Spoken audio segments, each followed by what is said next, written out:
Notre position est tout à fait claire, tout à fait précise. Nous sommes d'accord sur le contenu de la délibération parce que je pense qu'il n'y avait pas d'autre solution.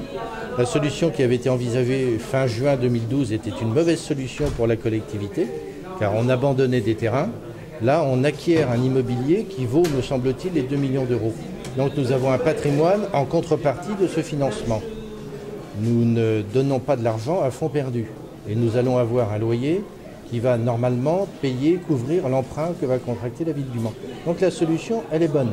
Elle est bonne, il faut le dire aux Manceaux. Nous avons un stade, on ne peut pas abandonner l'équipe de foot, j'allais dire, en cours de sa vie, si tumultueuse qu'elle soit. Donc ça, c'est la première position. Par contre, nous réitérons nos critiques sur la manière dont Jean-Claude Boulard a géré ce dossier.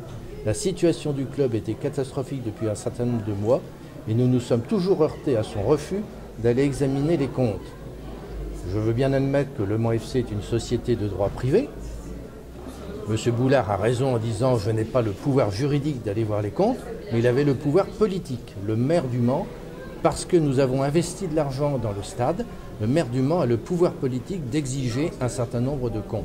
Il ne l'a pas fait. Il nous a menés en bateau. La situation est devenue grave. Nous arrivons, me semble-t-il, à une situation qui pourra s'avérer, à mon avis, correcte dans quelques jours, parce que je pense que l'accord se fera entre le repreneur, M. Moulin, et M. Le Garda. Mais quoi qu'il en soit, nous avons frôlé la catastrophe. Et là, Jean-Claude Boulard n'a pas été suffisamment rapide et n'a pas été suffisamment volontariste. Donc nos critiques sont tout à fait claires. Nous nous sommes abstenus, même si sur le fond, nous sommes d'accord sur cette délibération. Moi, je vais vous dire, je ne suis pas un spécialiste de la gestion de foot, je suis simplement devant un constat. Vous avez un chef d'entreprise qui a géré correctement ce club pendant quelques années, puis ensuite, il y a eu, me semble-t-il, un certain nombre d'erreurs. Le capitaine du navire, c'est le chef d'entreprise.